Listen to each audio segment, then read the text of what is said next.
सृष्टि विद्या विषय ऋग्वेद आदि भाष्य भूमिका इस पुस्तक का स्वाध्याय इस समय हम करते हैं। इसमें सृष्टि विद्या विषय इसके 14 मंत्रों के आर्य भाषा भाषार्थ तक हम पढ़ चुके हैं और 15वें मंत्र के संस्कृत भाष्य को भी हम पढ़ चुके हैं और 15वें मंत्र का जो आर्य भाषा भाषार्थ है वो आज हम पढ़ेंगे। तो 15वां मंत्र एक बार फिर से मंत्र पढ़ लेते हैं। ओ सप्तास्यासन् परिधयस्त्रिः सप्त समिधः कृताः देवा यद्यज्ञं तन्वाना अबध्नन् पुरुषं पशुम्। इसका आर्य भाषा भाषार्थ इस प्रकार है। सप्तास्यासन इत्यादि ईश्वर ने एक एक लोक के चारों ओर सात सात परिधि ऊपर ऊपर रची हैं। जो गोल चीज के चारों ओर एक सूत से नाप के जितना परिमाण होता है उसको परिधि कहते हैं।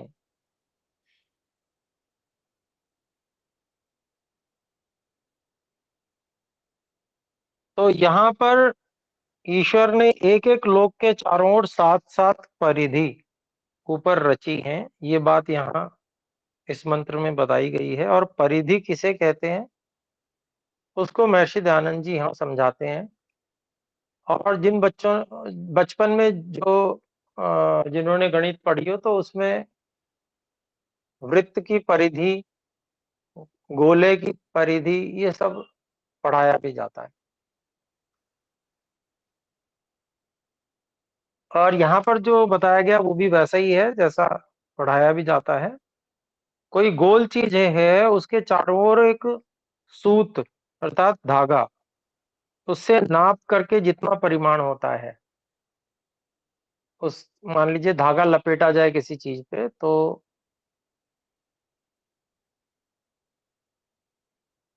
जितना धागा उस पर पूरा आया आरंभ से लेकर और अंत तक, उसको अगर नापा जाए, अब नाप किसी में भी सकते हैं, सेंटीमीटर में, इंच में, मीटर में, तो वो जो माप आएगा उसको परिधि कहा जाएगा उस गोल वस्तु की।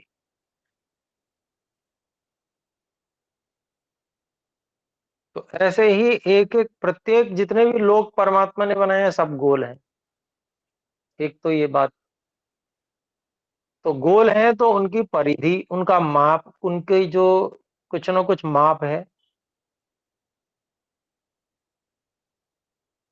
अर्थात उनका जो गोलाई है उसका एक माप है सभी का। तो वो जो चारों ओर का जो माप है उसको परिधि बोल रहे हैं।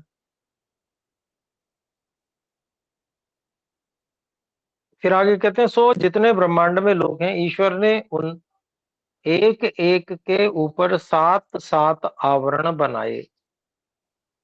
तो जितने भी संसार में लोक हैं उन सब में ऊपर सात आवरण बनाए हैं।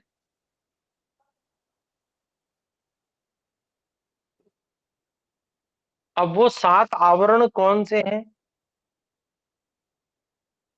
तो उनको आगे बता रहे हैं। सात आवरण, एक समुद्र है,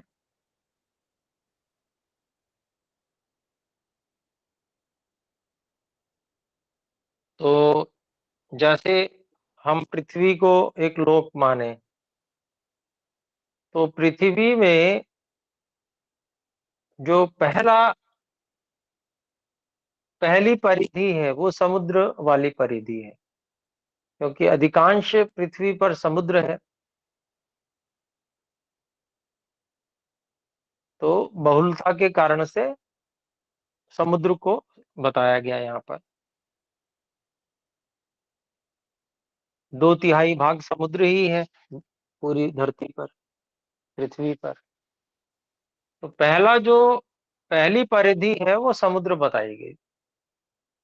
फिर दूसरा त्रसरेणु, तो उससे ऊपर दूसरी परिधि त्रसरेणु की परिधि हुई। त्रसरेणु उसे कहते हैं जिसमें 3-3 अणु होते हैं, और इसको हम सामान्य रूप से नहीं देख सकते, लेकिन बहुत तीव्र प्रकाश में ऐसे सूक्ष्म त्रसरेणु उड़ते हुए, बहते हुए से, हवा में तैरते हुए से हमें दिखते हैं। बहुत सूक्ष्म होते हैं, तो बहुत तीव्र प्रकाश में वो, जैसे सूर्य का बहुत तीव्र प्रकाश आ रहा हो, किरण आ रही हो, तो जैसे खिड़की से सूर्य का प्रकाश आता है तेज, तो वहां पर वो त्रसरेणु तैरते हुए हवा में ऐसा दिखते हैं। तो दूसरा जो स्तर है, दूसरी जो परिधि है, वो वहां तक की है जहां तक त्रसरेणु है। तीसरा है मेघमंडल का वायु। तो त्रसरेणु से और ऊपर तीसरी परिधि मेघमंडल का वायु, ये परिधि तीसरी है। हमको पता ही है आकाश में जो है बादल होते हैं, तो जो बादल हैं वो भी, उसको मेघमंडल कहा जा रहा है। और वहां का जो मेघमंडल और उसका जो वायु है वहां का, वो तीस जो तीसरा जो है वह तीसरी परिधि है। फिर चौथा वृष्टि जल ऐसा कहा गया है। वृष्टि जल जो है, वृष्टि जल का मतलब वर्षा का जल, यहाँ ऐसा नहीं समझा जाएगा। वर्षा का जल तो गिर जाता है, लेकिन वर्षा से पूर्व जो जल होता है, मेघमंडल बनने से भी पूर्व, और जो हल्का जल होता है जो आकाश में है, उसको समझा जाना चाहिए यहाँ पे। तो मेघमंडल से भी और ऊपर चौथी जो परिधि है, वो वृष्टि जल की है, जो बाद में किसी कारण से, जो कारण होते हैं, रासायनिक परिवर्तन इत्यादि जो वायुमंडल में होते हैं, उनके कारण से वो जो जल है वो मेघ बनकर, और मेघ जो है बरस जाता है जल, तो इसीलिए उसको वृष्टि जल कह रहे हैं। फिर कहते हैं पांचवा वृष्टि जल के ऊपर एक प्रकार का वायु। तो वृष्टि जल के ऊपर भी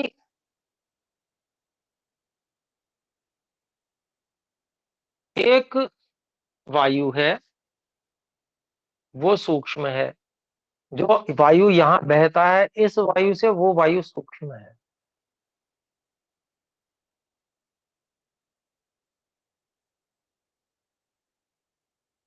तो यहाँ पर जो आधुनिक वैज्ञानिक हैं, उनको अ, अलग प्रकार से उसका नाम रखते हैं, और उसका उपयोग भी विज्ञान में करते हैं, सूक्ष्म वायु का। फिर उसके बाद में जो ये पांचवा सूक्ष्म वायु है,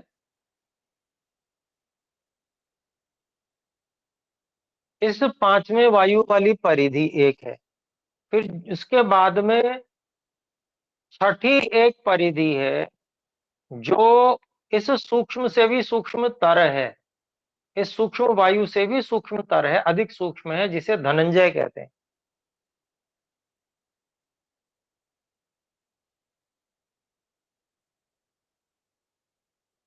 तो ये सामान्य रूप से व्यक्ति को दृष्टिगोचर नहीं होती हैं, लेकिन इनका जब हम विश्लेषण करेंगे तो हमें उसकी सूक्ष्मता का अनुभव होगा कि ये उससे अधिक सूक्ष्म है। तो वह धनंजय वायु है, ये छठी परिधि है। और उसके बाद में सातवीं परिधि सूत्रात्मा, जो सूक्ष्मतम वायु है।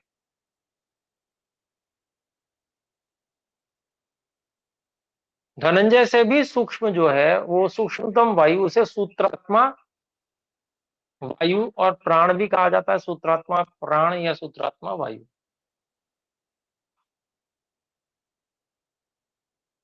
तो इस तरह से ये सात जो है परिधियां हैं। प्रत्येक लोक में ये सात परिधियां होती हैं जहां पर भी इस प्रकार की व्यवस्था ईश्वर जीवन की करते हैं। फिर आगे कहते हैं त्रिसप्त समिधः, और इस ब्रह्मांड की सामग्री 21 प्रकार की कहती है। त्रिसप्त मतलब 7 × 3 तो 21 हो गए। तो 21 प्रकार की इस ब्रह्मांड की सामग्री है। 7 परिधियां, 21 प्रकार की ब्रह्मांड की सामग्री, जिसमें से एक प्रकृति, बुद्धि और जीव, ये तीनों मिलके हैं। क्योंकि यह अत्यंत सूक्ष्म पदार्थ है। दूसरा श्रोत्र, तीसरा त्वचा, चौथा नेत्र, पांचवी जिह्वा, छठी नासिका, सातवीं वाक, आठवां पग, नौवां हाथ, 10वीं गुदा, 11वां उपस्थ। इसको लिंग इंद्रिय कहते हैं। 12वां शब्द, 13वां स्पर्श, 14वां रूप, 15वां रस, 16वां गंध और 17वीं पृथ्वी, 18वां जल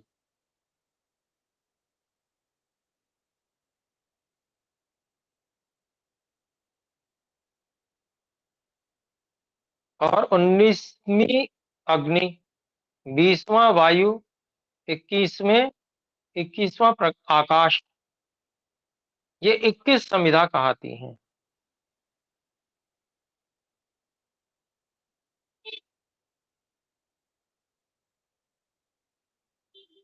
अर्थात ईश्वर ने जो 21 प्रकार की सामग्री लगाई है इस ब्रह्मांड में, वो ये है, जिनमें से पहले में जो अत्यंत सूक्ष्म पदार्थ है उनको ग्रहण कर लिया है, आत्मा, प्रकृति और महत तत्व,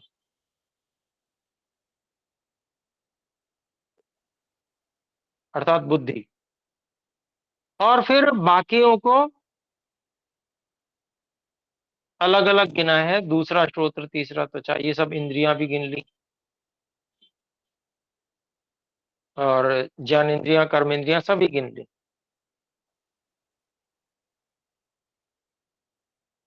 और फिर रूप रस गंध स्पर्श और शब्द, ये जो विषय हैं,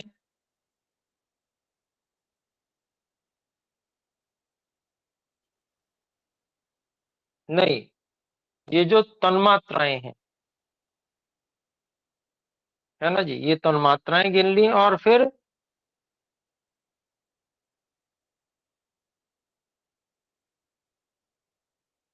पृथ्वी, जल, अग्नि, वायु और आकाश, ये स्थूलभूत भी गिन लिए। तो ये सब मिलके जो प्रथम आत्मा, प्रकृति और महतत्व, ये तीन को मिला के एक माना था, इन सबको मिला के 21 ये संविधाएं ईश्वर की कहलाती हैं। ये ईश्वर जो यज्ञ कर रहे हैं, सृष्टि का यज्ञ है, इसमें ये सब संविधाएं हैं, ये इन सब का उपयोग कर रहे हैं ईश्वर। इन सब से बनाया हुआ है ईश्वर ने सारे संसार को, सृष्टि को। फिर देवा यज्ञम इत्यादि, जो परमेश्वर पुरुष इस सब जगत का रचने वाला, सबका देखने वाला और पूज्य है, उसको विद्वान लोग सुन के और उसी के उपदेश से उसी के कर्म और गुणों का कथन प्रकाश और ध्यान करते हैं। उसको छोड़ के दूसरे को ईश्वर किसी ने नहीं माना और उसी के ध्यान में अपने आत्माओं को दृढ़ बांधने से कल्याण जानते हैं।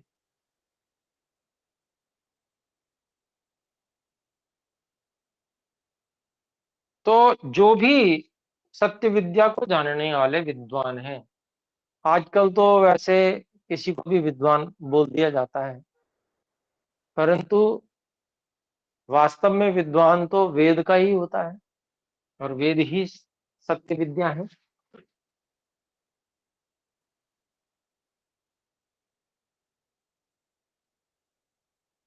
तो जो विद्वान हैं, जो वेद के विद्वान हैं, आजकल विद्वान शब्द के साथ में वेद का विद्वान ऐसा जोड़ना पड़ता है, कहीं कुछ गलत ना समझ लिया जाए। नहीं तो विद्वान शब्द जो है वो वेद से ही, वेद के ही विद्या को जानने वाला वेदवित ही विद्वान होना चाहिए। तो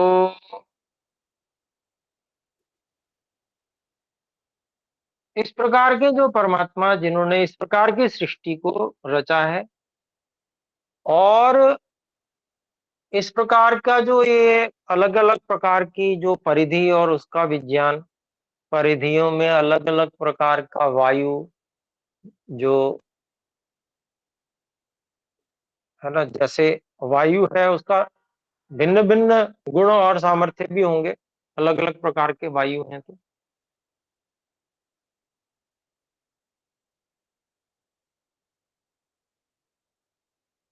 तो उनसे वैज्ञानिक लोग उपकार लेते हैं और उनके जो गुण धर्म है उनको जानकर उनसे लाभ उठाते हैं।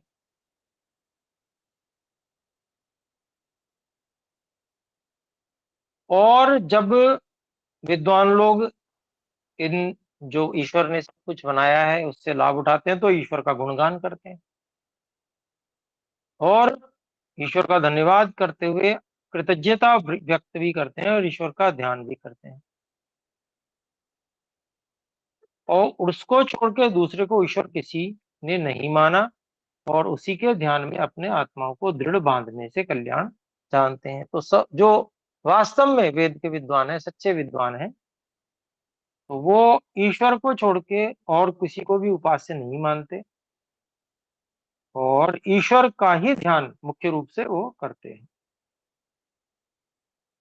तो 16वां मंत्र देखते हैं।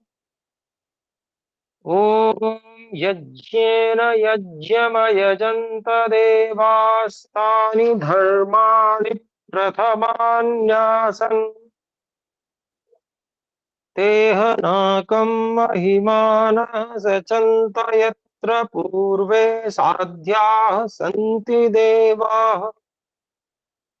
भाष्यम्। यज्ञेन यज्ञम अयजन्त इत्यादि। ये विद्वांसो यज्ञम यजनीयम पूजनीयम परमेश्वरम यज्ञेन तत्स्थिति प्रार्थनोपासन रीत्या पूजनेन तमेव अयजन्त यजन्ते यक्षन्ति च तानि एव धर्माणि प्रथमानि सर्वकर्मभ्य आदौ सर्वैर्मनुष्यैः कर्तव्यानि आसन् न च तैः पूर्वकृतैः विना केनापि किंचित कर्म कर्तव्यम इति तेहनाकम इत्यादि। तो ईश्वरोपासका इति प्रसिद्धम नाकम सर्व दुख रहितम परमेश्वरम मोक्षम च महिमानः पूज्याः सन्तः सचन्त समवेता भवन्ति कीदृशं तत् यत्र पूर्वे साध्याः इत्यादि। साध्याः साधनवन्तः कृत साधनाश्च देवा विद्वांसः पूर्वे अतीता यत्र मोक्षाख्ये परमे पदे सुखिनः सन्ति न तस्मात् ब्राह्मणशतवर्ष संख्याता संख्यातात् कालात् पुरा कदाचित् पुनरावर्तन्त इति, किंतु तमेव समसेवन्त। अत्र आहुः निरुक्तकाराः यास्काचार्याः। यज्ञेन यज्ञमयजन्त देवाः, अग्निना अग्निमयजयन्त देवाः। अग्निः पशुरासीत् तमालभन्त, तेन तेनायजन्तेति च ब्राह्मणम्। तेन अयजन्त इति च ब्राह्मणम्। तानि धर्माणि प्रथमानि आसन्, तेह नाकं महिमानः समसेवन्त। यत्र पूर्वे साध्याः सन्ति देवाः साधनाः, द्युस्थानो देवगणा इति नैरोक्ताः। इसकी भी कुछ व्याख्या करते हैं संस्कृत में। अग्निना जीवेन अंतःकरणेन वा अग्निम परमेश्वरम अयजन्त। अग्नि पशुरासीत् तमेव देवा आलभन्त। सर्वोपकारकमग्निहोत्राद्यश्वमेधान्तः मेधान्तम् भौतिकाग्निनापि यज्ञं देवा समसेवन्तेति वा साध्याः साधनवन्तो यत्र पूर्वे पूर्वभूता मोक्षाख्यानन्दे पदे सन्ति, तमभिप्रेत्य एव द्युस्थानो देवगण इति निरुक्तकाराः वदन्ति। द्युस्थानं प्रकाशमयः परमेश्वरः स्थानं सित्यर्थं, यस्य स यद्वा सूर्य प्राणस्थानः विज्ञान किरणास्तत्रैव देवगणो देवसमूहो वर्तते इति।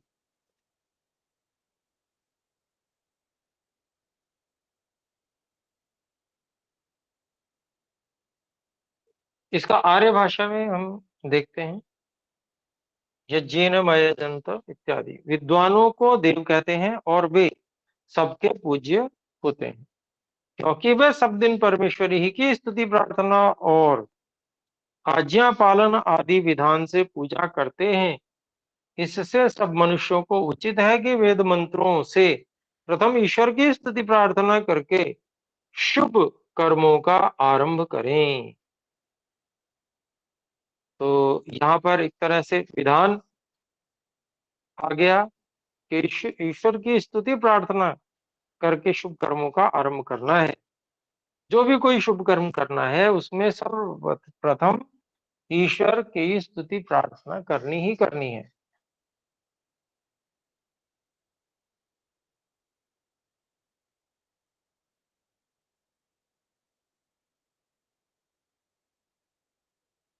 तो जो ऐसे देव और विद्वान हैं, जो आदर्श हैं, जो अनुकरणीय हैं, सबके पूज्य हैं, वे सब दिन परमेश्वर की ही स्तुति प्रार्थना और उपासना आज्ञा पालन आदि विधान से पूजा करते हैं। तो उन्हीं का अनुकरण करते हुए जो अन्य मनुष्य हैं उनको भी वेद मंत्रों से प्रथम ईश्वर की स्तुति प्रार्थना करके शुभ कर्मों का आरंभ करना चाहिए। फिर आगे तेह नाकम, जो जो ईश्वर की उपासना करने वाले लोग हैं वे सब दुखों से छूट के सब मनुष्यों में अत्यंत पूज्य होते हैं। तो वास्तव में जो ईश्वर की उपासना करते हैं वे लोग निश्चित रूप से दुखों से छूट जाते हैं और सब मनुष्यों में अत्यंत पूज्य बन जाते हैं, क्योंकि अन्य सभी मनुष्य उनसे प्रेरणा प्राप्त करते हैं कि वास्तव में जो जैसा जीवन होना चाहिए, जैसा करना चाहिए, ये व्यक्ति करता है, इसका अनुकरण करें। क्योंकि ये कर पा रहे हैं तो कैसे कर पा रहे हैं उसको हमें सीखना चाहिए। तो इस कारण से वे जो अनुकरणीय होते हैं वे पूज्य बन जाते हैं।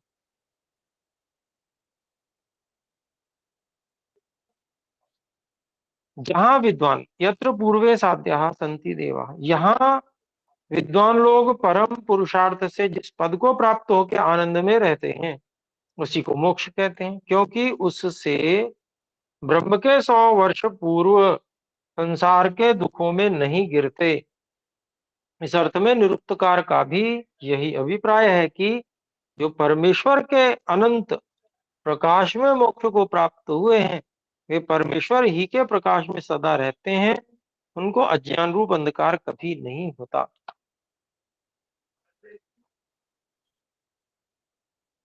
तो ये जो है, मुक्ति को जो लोग प्राप्त हो जाते हैं, उनकी अवस्था को बताया गया अंत में।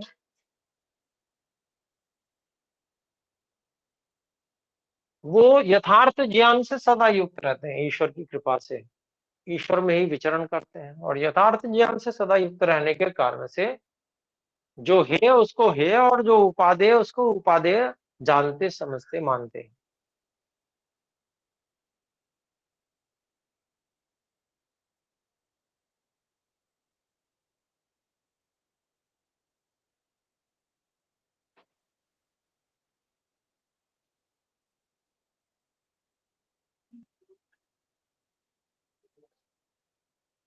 तो इस अर्थ में निरुक्तकार का भी यही अभिप्राय है कि जो परमेश्वर के अनंत प्रकाश में मोक्ष को प्राप्त हुए हैं, वे परमेश्वर ही के प्रकाश में सदा रहते हैं, और अज्ञान रूप अंधकार में कभी उनको अज्ञान रूप अंधकार कभी नहीं होता। अज्ञान रूप अंधकार अर्थात अविद्या। अविद्या से जो लोग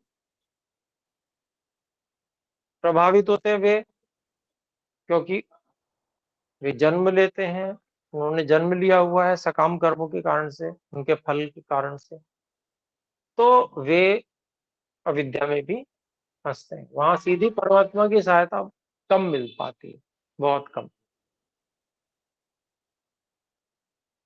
और साधन जो है वो अपर्याप्त होते हैं।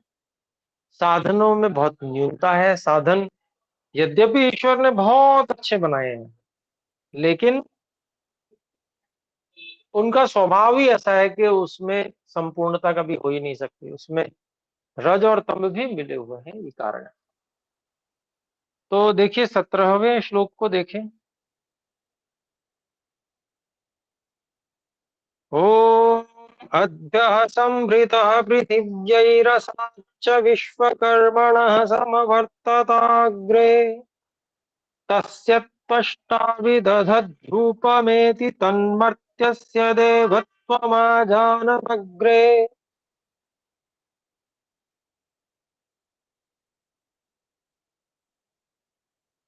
तो ये 17वां मंत्र है, और इसका संस्कृत भाष्य दिया हुआ है महर्षि जी ने। अभ्यः संभृतः इत्यादि तेन पुरुषेण पृथिव्यै पृथिव्युत्पत्त्यर्थमद्भ्योः मध्यः रसः संभृतः संगृह्य तेन पृथिवी रचिता। एवं अग्नि रसेन अग्नेः सकाशादपि उत्पादिता। अग्निश्च वायोः सकाशात् वायुराकाशात् उत्पादितः। आकाशः प्रकृतेः प्रकृतिः स्वसामर्थ्याच्च।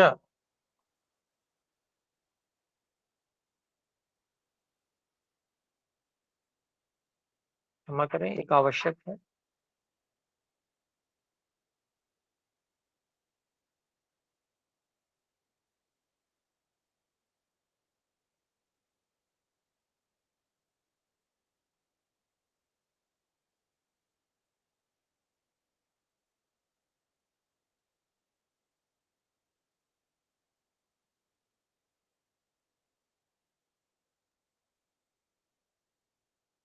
ओम। तो हम यहाँ पर संस्कृत भाष्य देख रहे थे।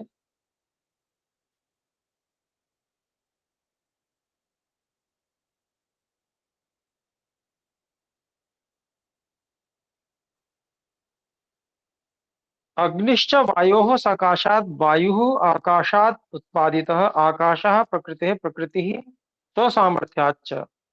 विश्वं सर्वकर्म क्रियमाणस्य स विश्वकर्मा। तस्य परमेश्वरस्य सामर्थ्यमध्ये कारणाख्ये अग्रे सृष्टेः प्राक् जगत् समवर्तत वर्तमाना वर्तमान वर्तमानम् आसीत् तदानीं सर्वमिदं जगत् कारणभूतमेव न ईदृशम् इति तस्य सामर्थ्यस्यांशान् गृहीत्वा त्वष्टा रचन कर्तेदं सकलं जगत् विदधत् पुनश्चेदं विश्वं रूपवत्त्वम् इति तदेव मर्त्यस्य मरणधर्मकस्य विश्वस्य मनुष्यस्यापि च रूपवत्त्वं भवति आजानमग्रे वेदाज्ञापनय वेदाज्ञापन समये परमात्मज्ञप्तवान् वेदरूपामाज्ञां दत्तवान् मनुष्याय धर्मयुक्तेन एव सकामेन कर्मणा कर्म देवत्वयुक्तं शरीरं धृत्वा विषयेन्द्रिय संयोगजन्यमिष्टं सुखं भवतु तथा निष्कामेन विज्ञान परमं मोक्षाख्यं चेति। तो इसका आर्य भाषा भाषार्थ हम देखते हैं।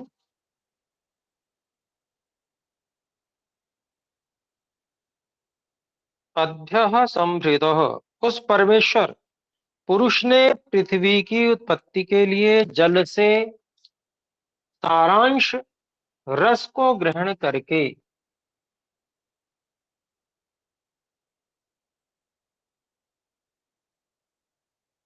पृथ्वी और अग्नि के परमाणुओं को मिला के पृथ्वी रची है।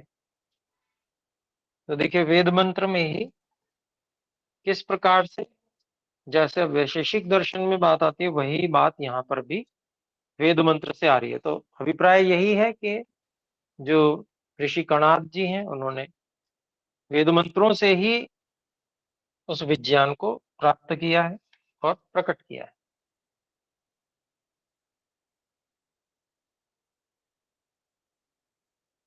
इसी प्रकार अग्नि के परमाणुओं के साथ जल के परमाणुओं को मिला के जल को बनाया है और वायु के परमाणुओं के साथ अग्नि के परमाणुओं को मिला के अग्नि को बनाया है और वायु के परमाणुओं से वायु को रचा है।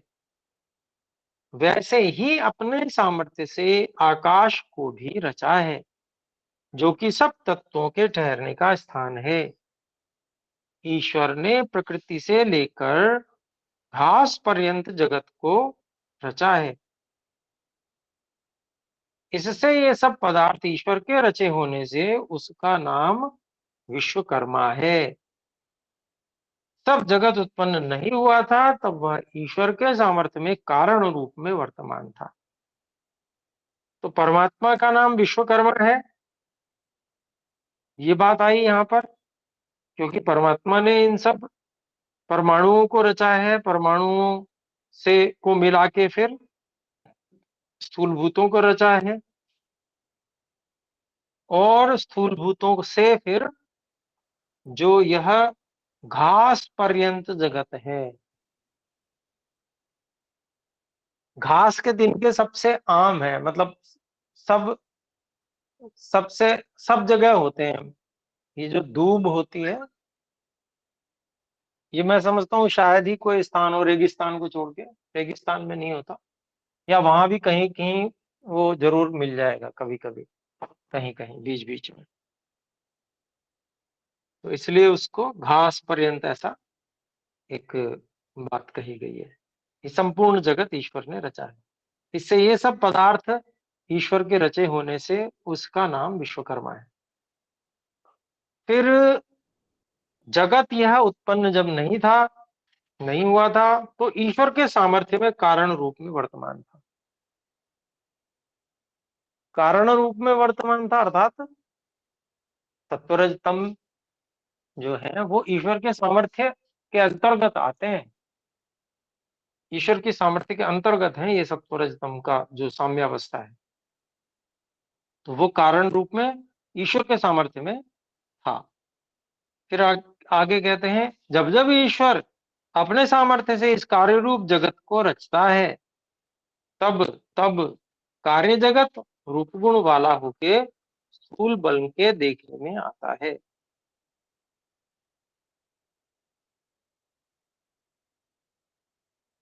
तो अपने सामर्थ्य से इस कार्य रूप जगत को रचता है ईश्वर।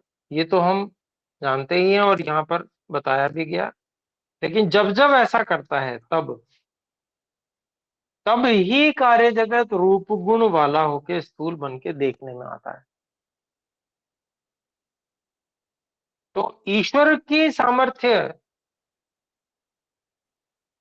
से ये उत्पन्न हुआ है, इस बात को यहाँ पर विशेष रूप से कहा है। यही सृष्टि विद्या है।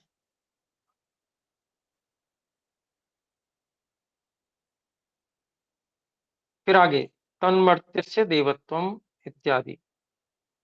जब परमेश्वर ने मनुष्य शरीर आदि को रचा है, तब मनुष्य भी दिव्य कर्म करके देव कहाते हैं। तो जब हम किसी मनुष्य को बहुत अच्छा कार्य करते देखते हैं, तो जब हम उसको धन्यवाद करते हैं, तो वहां पर ईश्वर को नहीं भूलना चाहिए। ईश्वर का धन्यवाद वो उससे भी अधिक है, क्योंकि ईश्वर ने ही उस देव को या उस विद्वान को उस प्रकार की शक्ति दी हुई है और उसको प्रेरित किया हुआ है उत्तम कार्यों को करने के लिए। और जब ईश्वर की उपासना से विद्या विज्ञान आदि अत्युत्तम गुणों को प्राप्त होते हैं, तब भी मनुष्यों का नाम देव होता है।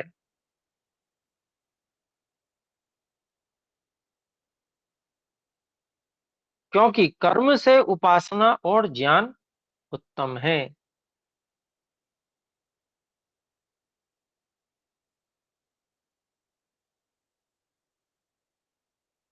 तो कर्म से उपासना और ज्ञान उत्तम है, इसका अभिप्राय यही है कि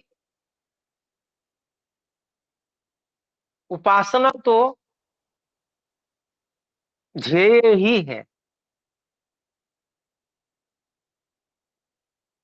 इस कारण से उत्तम है। और ज्ञान इस कारण से उत्तम है कि बिना ज्ञान के कर्म कुकर्म भी हो जाएगा, और ज्ञान पूर्वक करेंगे तो वो सुकर्म होगा। और ज्ञान अगर शुद्ध हो जाता है तो उसी से मुक्ति भी होती है। मुख्य मुख्यता उसकी है ज्ञान की। ज्ञान कर्म भी किस लिए किया जाता है? ज्ञान के शोधन और अधिक शोधन के लिए कर्म किया जाता है।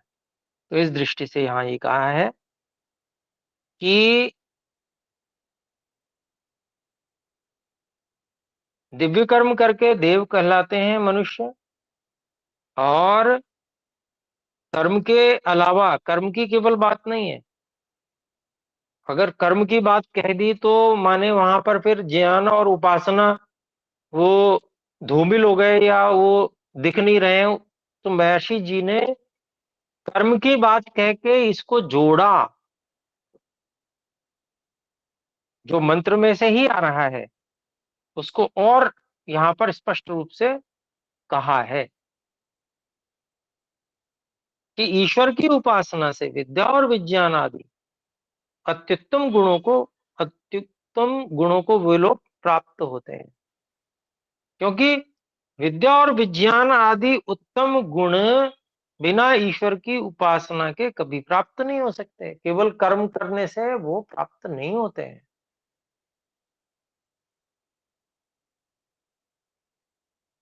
ईश्वर की उपासना से ईश्वर की सहायता विशेष प्राप्त होती है। जब व्यक्ति बहुत एकाग्र चित्त होके और उपासना करता है तो ये सब ज्ञान विज्ञान प्रकट होता है। इसलिए इसकी बहुत महत्ता है, बहुत विशेषता है।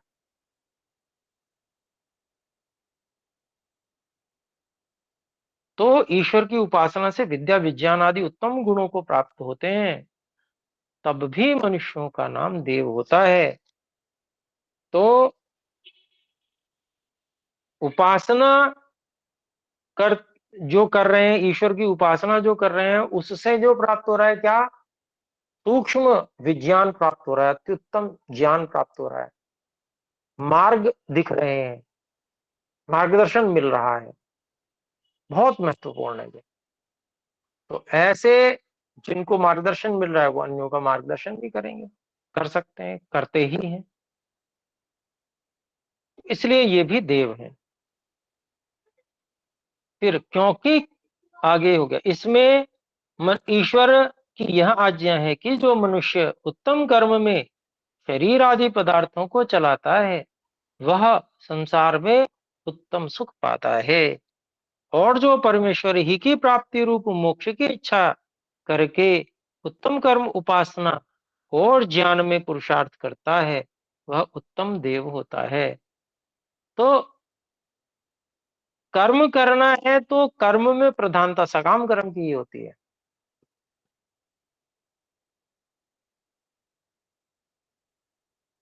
जो सांसारिक कर्म है तो वो सांसारिक सुख के लिए है, लेकिन ज्ञान और उपासना में प्रधानता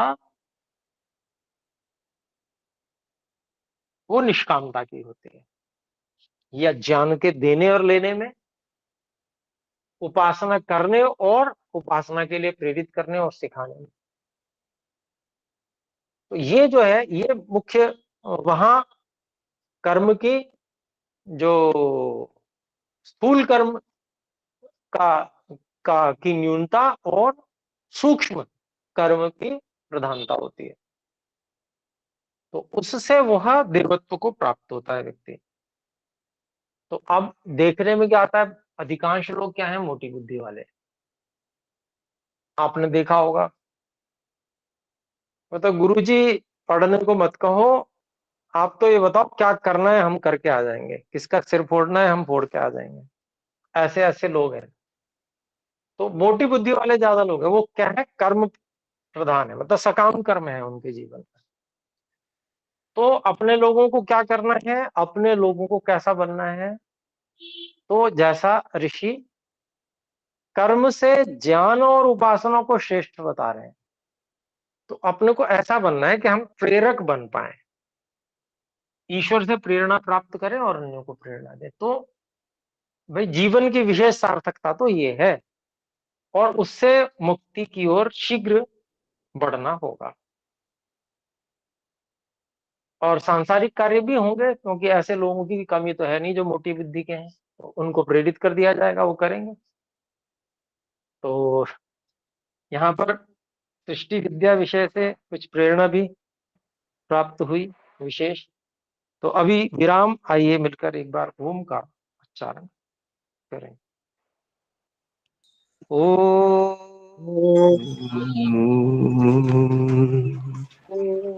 ओम।